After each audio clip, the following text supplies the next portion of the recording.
Hi, welcome to Africa in Perspective. I'm Nelda. I talk about Africa from Mondays to Fridays. Today we're going to be addressing the 5 African presidents who were invited by Donald Trump, the President of the United States, to his state house to talk about God knows what. The agenda is very, very vague, but all I've gotten so far is that it's something to do with commercial interests that the United States has in Africa. And clearly, there are 3 main things that the United States is looking for. 1 is resources, 2 is infrastructure, and 3 is obviously to look at their immigration policy and how they can potentially cooperate with African countries to ease the burden of all the illegal immigrants that the United States has. The 5 African presidents that were invited are the President of Gabon, His Excellency Brigadier General, that's a very long name, Brice Oligui Nguema, the President of Liberia, Joseph Numa Wakai, President of Guinea-Bissau, Umaru Sissoco Embalo, President of Mauritania, Mohamed Ould Ghazouani, and the very handsome President of Senegal.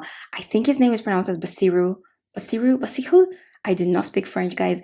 Bassirou Diomaye Faye. And the reason these countries were invited, because you might be wondering, why didn't the United States invite giants like South Africa, Nigeria, Kenya, Tanzania? Tanzania is not a giant. Sorry, I just had to sneak Tanzania into the conversation. But why did the United States president invite countries that are fairly small, countries that are fairly poor, you could argue? Because the GDP of these 5 countries combined together, so Gabon, Guinea-Bissau, Senegal, Mauritania, Liberia, combined it's $75 billion for 5 countries. While Nigeria, for example, has a GDP over $400 billion, same with South Africa. Why did he invite these 5 particular countries? Now, these countries have their own resources as well. They're not just poor countries chilling around waiting for God to come help them. Gabon, for example, is the 2nd largest producer of manganese in the world. So much so that 22% of the manganese that China imports is all from Gabon. And Gabon has plenty more resources, but manganese is probably going to be the key resource that the United States is looking for because it's used in steel production and in making alloys. And alloys is when you combine 2 or more metals together to make a stronger metal. And that brings metals that you can use in construction, things like building bridges, building railways. So it's a very important mineral. At the same time, manganese is also used for fertilizers, for example. It's very important for plants to grow. So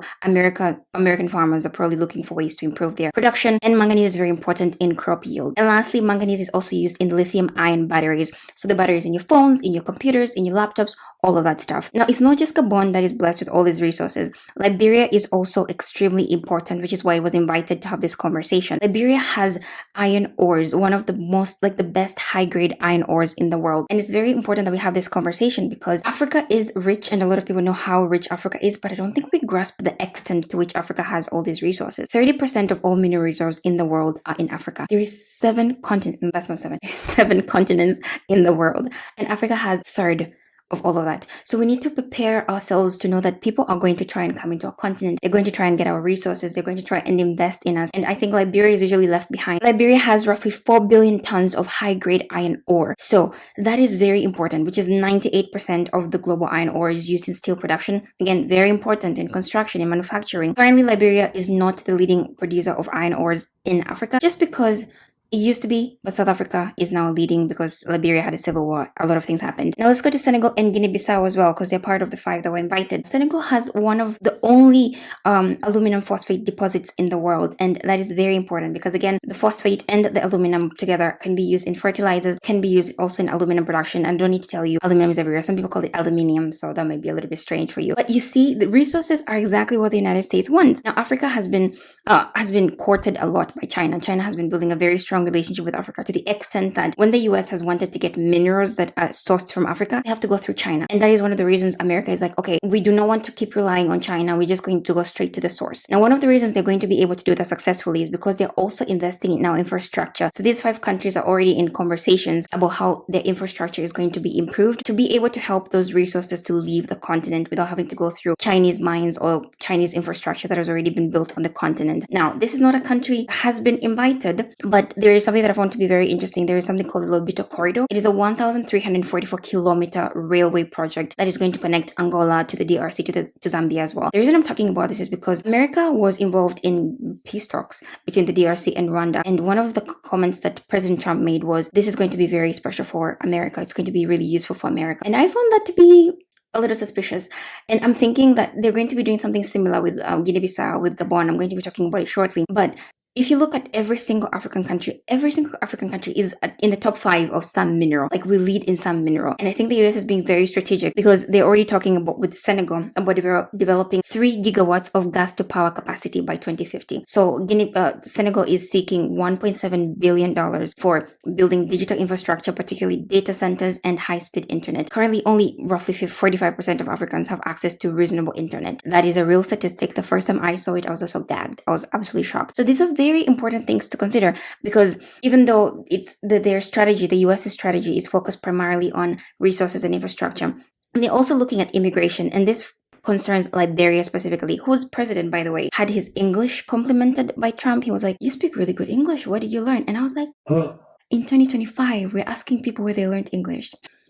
Anyways, Liberia is considering receiving deportees from the United States, and that is not sitting right with me. I'm not Liberian, but I have to speak my truth.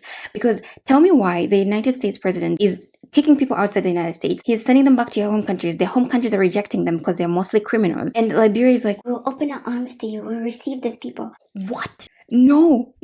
I know Liberia and the United States have a good relationship because in the past, sometime ago, I don't have the dates to be frank, but they received the freed slaves from the United States. They were just simply coming back home. Now, this time it's different. I would not recommend it. I don't know if the president of Liberia is watching this, but if you're watching it, hi sir. I would not recommend receiving these criminals from the United States. Let them go back to their home countries unless they're Liberians. But that being said, I think overall, my stance with foreign investments is they're not bad if they're conducted in the right way. So we should not be angry that the United States is trying to have these conversations. The fact that they targeted these 5 countries is a little bit suspicious, but it's fine. Foreign investments are always good when they're run the right way. The only thing that I'll be concerned about is because this concerns mining. I did a video roughly, I want to say 2-3 weeks ago on mining in the DRC and how there's so many children working in these mines because there are no human rights concerns, there are no labor laws in place.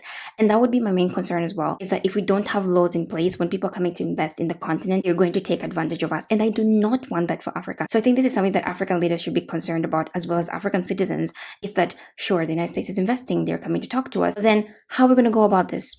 Have we put in place a minimum wage? Because some people in the Congo are being paid $1 a day to mine cobalt. Congo has 70% of the world's cobalt, so they need it. They're desperate for it because it's needed in technology, it's needed in all these things. But I don't want this to be the same case for these 5 countries because they have all these resources. I don't want them to, years later, we're reading statistics, 30% of the children in this country are working in mines. They don't have the right gear to be able to mine because you're dealing with a lot of chemicals. Like mercury is heavily involved in the mining industry, but people don't wear the right protective gear and mercury is poisonous. So these are things we need to consider. We're going to invite foreign investments, but we're not just giving them our resources, we're giving them our time, we're giving them our people, we're giving them our energy. So African leaders need to be concerned. African citizens need to be concerned. We need to be on the lookout to say, we're going to accept you in our continent. You can come take the resources because God gave them to us. We're happy to share them with the world, but we need a piece of this as well. So that is all I have to comment about this today. So I'll be looking forward to seeing how this summit goes because today was the first day and then they also have the 10th of July and the 11th of July. So if there is anything else that pops up, I'll come on here and yap about it. But for now, I hope this is a good overview for you. Please subscribe. We're on the road to 400 subscribers. So I really hope you enjoyed the video. You will see me in the next video. Bye.